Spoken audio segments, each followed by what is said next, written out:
Donc, je disais donc que sur le plan, la hiérarchie des normes, même pas la hiérarchie des normes, la hiérarchie structurelle du fonctionnement du système judiciaire, c'est c'est improbable. Improbable que pour la première juridiction, pour le premier degré de juridiction, ne statue pas en attendant le second degré de juridiction pour après se renvoyer la décision, s'auto-renvoyer la décision, s'auto-saisir, puisqu'elle prévoit déjà la date d'auto-saisie dans sa décision, pour après restatuer sur la décision. C'est comme si le premier degré de juridiction estime que c'est la juridiction centrale et que en fait les autres juridictions, peu importe leur décision, le dossier leur reviendra et ils vont se positionner différemment de la cour d'appel. Or, la décision de la cour d'appel, c'est la décision de la cour d'appel qui s'impose. Et après la décision de la cour d'appel, si moi je le souhaite, sur la forme même de la procédure, je suis en droit d'aller en cassation. Et là, aujourd'hui même, je me pose la question de savoir si aujourd'hui même, je ne peux pas d'ores et déjà demander la cassation sur la forme de la procédure. Une juridiction de premier degré ne peut pas surseoir sa décision en attendant la décision de la cour d'appel. Ce n'est pas logique, c'est improbable dans l'ordre juridictionnel. C'est une juridiction qui s'estime être prioritaire et qui, dans ce sens-là, eh ben, reposer une date quasiment systématique. J'ai l'impression maintenant que ça devient quasiment systématique, de sorte à ce que les justiciables reviennent. Je dis ça, moi et le père de ma fille, reviennent toujours comme un boomerang qui revient toujours, parce qu'on positionne une date comme justiciable ou autre chose à faire. Et l'objectif, c'est que la procédure se termine. L'objectif, ce n'est pas qu'il prolonge indéfiniment pour que, de sorte à ce que les justiciables soient amenés à rester dans le système judiciaire. Je pense qu'il y a suffisamment d'affaires comme ça pour ne pas en plus laisser s'enliser les affaires sur des années. C'est improbable. C'est improbable. C'est improbable et je pense même que c'est anticonstitutionnel. Je pense même que c'est anticonstitutionnel, que non seulement en faisant ça, il coupe le travail de la Cour de cassation. Et là, moi, mon questionnement, c'est plutôt sur la Cour de cassation, c'est sur la forme de la procédure. Il y a un problème sur la forme même de cette procédure. Voilà. Donc, il faut attendre la décision. Je vais attendre. Elle m'a conseillé d'appeler demain pour avoir le service des greffes afin de savoir quand est-ce que la décision va être envoyée. La décision devrait m'être envoyée assez rapidement pour que... il faut savoir aussi que sur la décision du 19 décembre, j'ai d'ores et déjà fait un appel.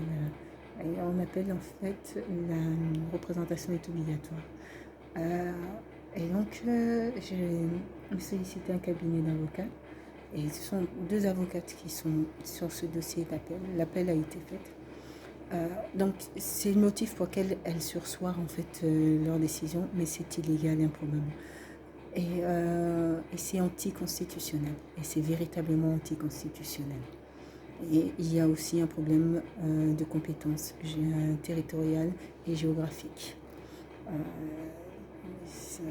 C'est véritablement anticonstitutionnel ce qui est en train de se passer et je trouve que ça met en danger les justiciables dans la mise en œuvre de comment est actuellement appliqué et dans la forme. Et ils font barrière à la Cour de cassation parce que je pense que dans la forme, il y a énormément à dire.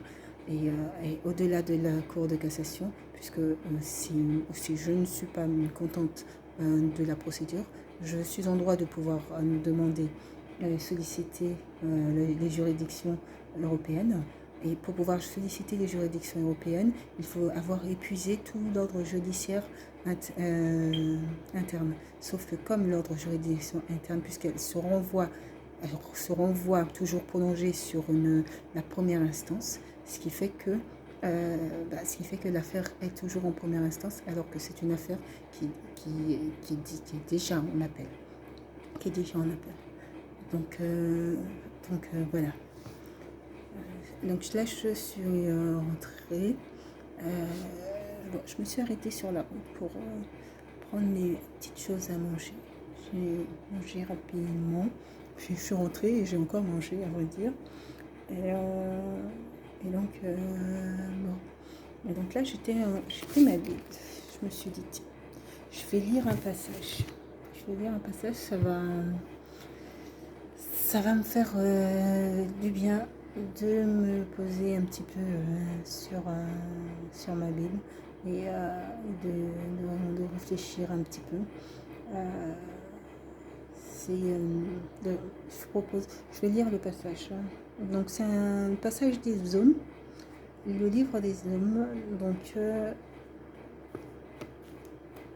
Alléluia.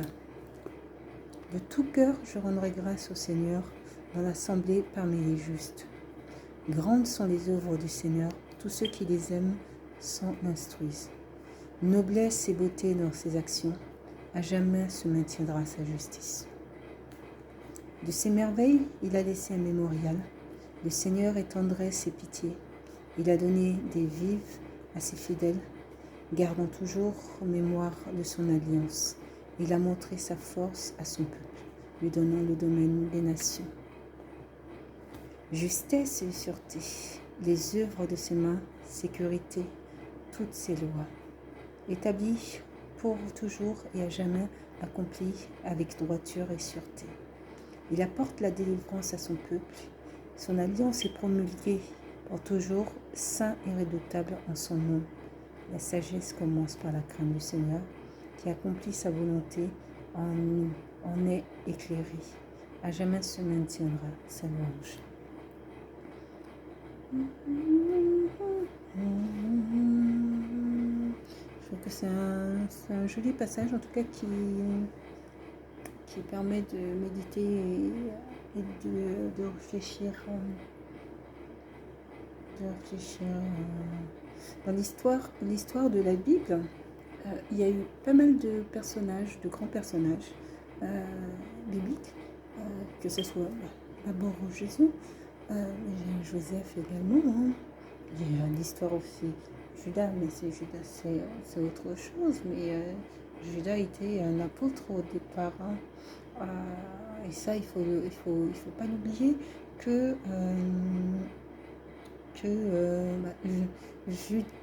Judas est un apôtre de Jésus et que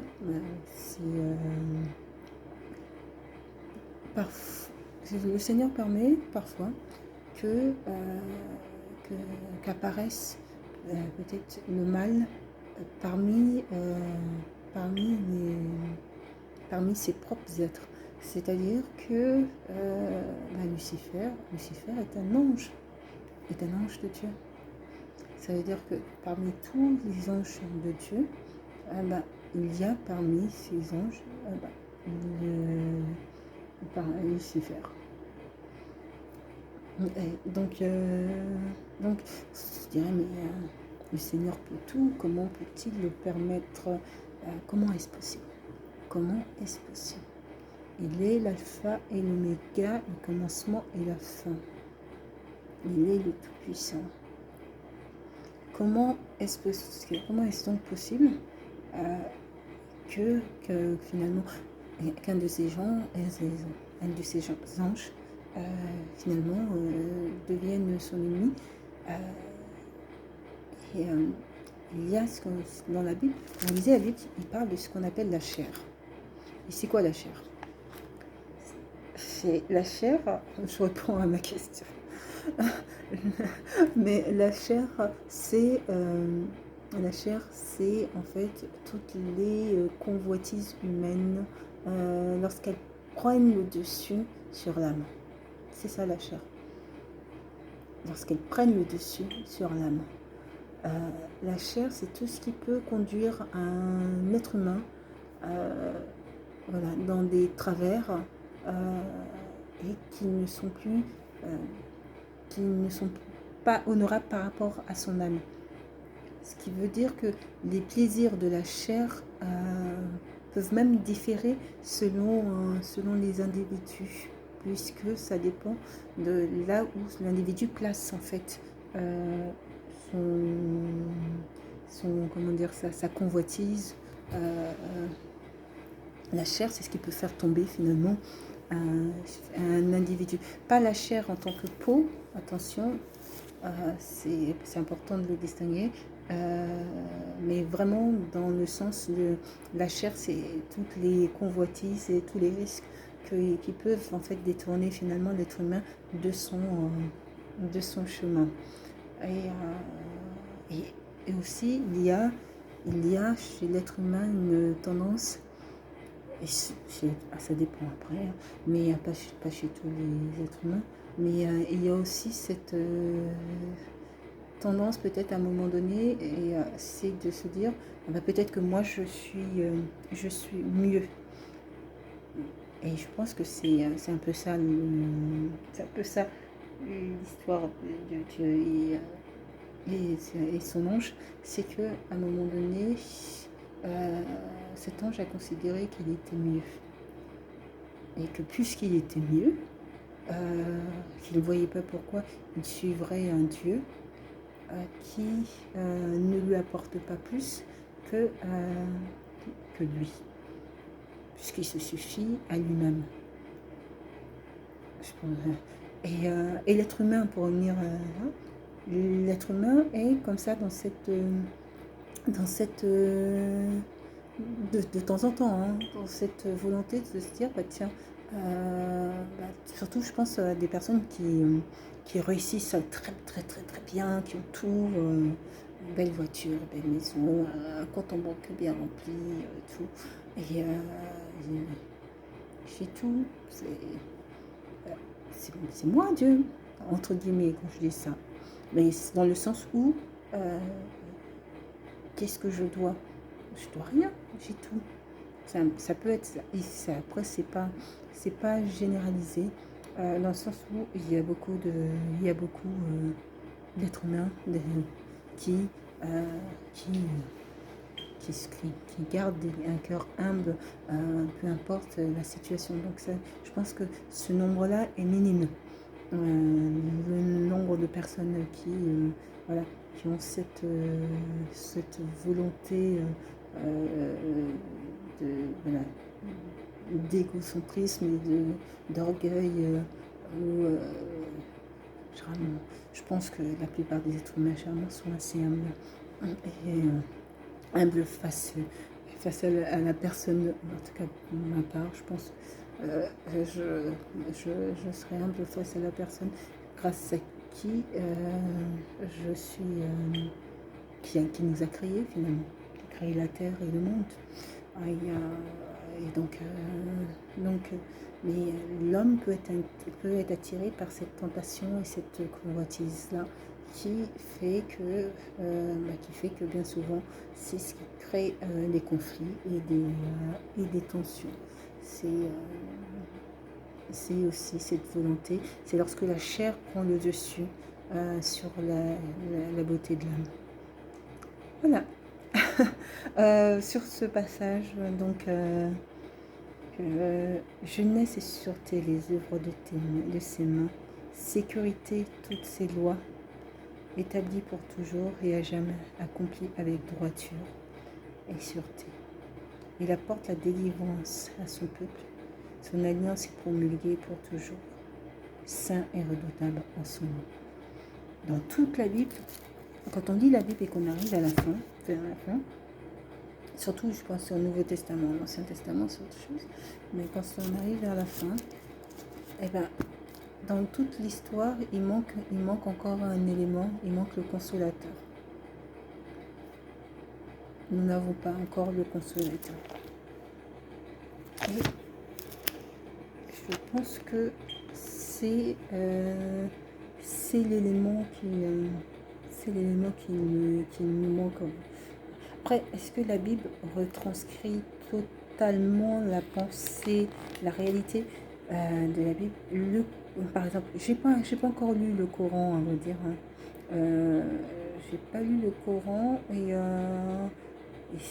je pense que j'essaierai de prendre un petit peu de temps pour voir ce qu'il y a dans le livre de Coran, si j'arrive à trouver la version française, la langue française. Euh, mais, euh, mais je pense que autant la Bible sur le Nouveau Testament, et ça je l'ai écrit dans une de mes pensées, de fois, aller dans les églises, de fois j'entends des éléments sur lesquels je suis pas du tout d'accord. Mais bon, je suis là pour écouter la prédication et toutes les prédications doivent s'écouter même si elles ne correspondent pas à mes idées. Sur la bonne nouvelle, quand on écoute certains pasteurs parler, on a l'impression que la bonne nouvelle, c'est l'arrivée de Jésus et sa mort. Et ça serait ça la bonne nouvelle. Il faut faire attention à ce type de parler, je dirais, pour la simple raison que en diffusant ce type de pensée, on pourrait penser que finalement le Seigneur aurait donné son Fils pour que des êtres humains le tuent. D'une part, ça me paraît simpliste, et que ça serait ça la bonne nouvelle, un peu dans la manière dont, je veux dire, les prédicateurs, les prêtres, on a l'impression que c'est ça la bonne nouvelle. Alors que la bonne nouvelle, dans le Nouveau Testament, quand on lit l'Ancien Testament, on voit que l'Ancien Testament, c'est dur. Hein. C'est dur l'Ancien Testament. Alors que dans le Nouveau Testament, on voit qu'il y a un changement, il y a un bouleversement dans les idées, dans les pensées. Et le Nouveau Testament, on arrive dans ce qu'on appelle l'amour de Dieu.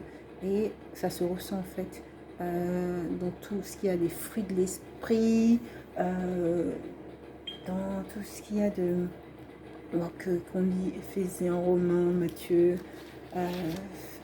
Voilà. On est vraiment dans la parole. Il y a toujours un message de paix, un message d'amour, un message assez positif qui ressort, quoi. Et donc je trouve ça super, mais dans le sens où la bonne nouvelle, c'est l'amour que Dieu donne à tous. Et il y a un passage de la Bible, je n'ai pas la référence, où on dit que la nécessité justement de donner l'amour à l'ensemble des êtres humains, sans aucune distinction. Et qu'au contraire, il y a beaucoup de religions où les gens ont tendance à s'écarter du monde parce que ce monde leur fait peur et que ce monde ne correspond pas du tout à leur mode de vie, et donc ils préfèrent en sortir. Alors que moi j'aurais plutôt tendance à dire au contraire qu'il faille rester dans ce monde, parce que justement que le fait, la bonne nouvelle, c'est aussi quelque part de pouvoir montrer l'amour de Dieu. Sauf que pour pouvoir montrer cet amour de Dieu, il faut être parmi les hommes, c'est-à-dire parmi les gens qui ne sont pas convertis, qui ne sont pas croyants. Si vous restez que parmi, il faut rester avec les croyants, mais il faut aussi rester avec les non-croyants. Si vous restez qu'avec les croyants, qui est-ce que vous convertissez? Puisqu'ils sont déjà convertis. Par contre, si vous êtes avec les non-croyants, vous avez la capacité, par votre aura, par votre parler, par les valeurs que vous véhiculez, à faire changer les cœurs. Et donc c'est important de rester à la fois avec les croyants et à la fois avec les non-croyants. Avec les non-croyants. Et donc voilà, c'était c'est particulièrement, je pense, intéressant de rester dans le monde dans lequel nous sommes et de ne pas s'en écarter pour rien du tout. Au contraire, on se... Et puis, il y a des personnes qui n'ont pas fait la rencontre, qui n'ont pas fait cette rencontre. Quand j'en parle de rencontre, c'est cette conversion qui faille qu'ils changent. Mais au moment où ils font cette rencontre, c'est merveilleux. C'est merveilleux. On voit largement la différence avant et après. Je trouve que pour ma part, je trouve que c'est beau, quoi. Et c'est plus que nécessaire et plus que utile que nous puissions comme ça tous, que l'être humain puisse changer, se transformer et vraiment croire en ce que l'être peut être de meilleur, quoi. Ce que l'être peut être de meilleur. Donc voilà. Le Nouveau Testament, la bonne nouvelle n'est pas la violence des hommes. La bonne nouvelle est l'amour de Dieu qui transparaît dans tout le Nouveau Testament. Il nous reste un élément, il nous reste le consolateur. Je dirais, à quand le consolateur? À quand le consolateur? La terre est à mon avis, la terre est le lieu où se rencontre à la fois le paradis et l'enfer. La terre est un croisement. Et à ce croisement-là,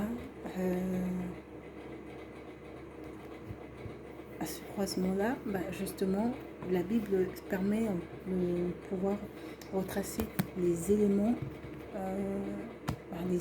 de notre vécu et les éléments de foi un peu une prémonition ou prémonitoire, voilà, des événements à venir. Et moi qui n'étais pas très croyante, à dire à ma mère que ça m'intéressait pas particulièrement, et puis autant je n'aime pas les maths, mais autant j'aime ce qui est concret, vraiment ce que je peux voir, voilà, ce que je peux voir et toucher, et autant je trouvais ça étonnant quand j'allais à l'église, voilà. Il m'aura fallu du temps pour pouvoir croire qu'une vie extraordinaire, que notre vie finalement a été construite comme ça, par la volonté et par l'amour d'un individu. Et donc, Dieu, je veux dire. Et donc, c'est la conversion, ça diffère selon les individus et selon le temps. Mais des fois, quand les conversions sont lancées, elles sont aussi très belles. Elles sont aussi très belles. Donc il faut pas l'oublier. Là, je pense que c'est moi qui vais vous solliciter pour des prières. Donc, priez pour moi, je dirais, pour la situation dans laquelle je suis confrontée. D'une part, dans cette procédure, donc au niveau du tribunal judiciaire, et cette procédure au niveau du tribunal judiciaire qui en fait s'entremêle avec d'autres problématiques, figurez-vous que j'ai effectué, j'attends la réponse avec impatience, mais la réponse, je trouve, tarde à venir.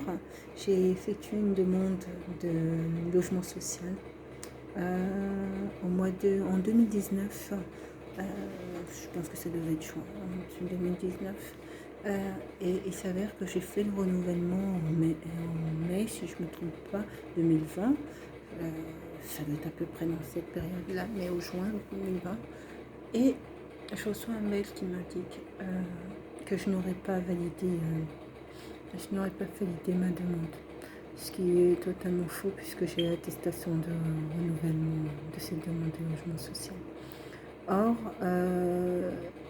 dans la procédure actuelle pour la garde de ma fille, vous voyez, cette demande de logement social démontre que ma volonté était de trouver un logement sur la région parisienne et que j'avais fait les démarches dans ce sens.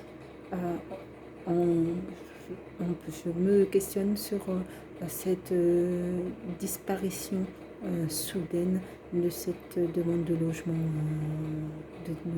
social. Ce qui veut dire qu'en fait là, si je refais une demande, ça ne paraîtra pas comme si je l'avais fait en 2019, ça paraîtra comme si j'avais fait maintenant. J'ai fait ma demande, j'ai l'attestation de renouvellement de ma demande de logement social et je souhaiterais qu'on retrouve cette demande de logement social. C'est des coïncidences qui me semblent... le mot coïncidence n'est pas le mot approprié parce que je pense que ce n'est pas une coïncidence. Mais je pense que c'est volontaire. Donc je sollicitais leur service pour savoir où est cette demande de logement social. Il s'avère que leur application a été changée. Donc ça n'a plus du tout et il ne reconnaît pas mon code de télédemandeuse. Donc je ne peux pas accéder en tout cas à mon dossier, celui que j'ai fait sur ma demande de renouvellement de demande de logement social. Est-ce une coïncidence? Bon. Honnêtement, je pense pas que ça soit je pense pas du tout que ce soit une coïncidence. Je pense que il y a véritablement une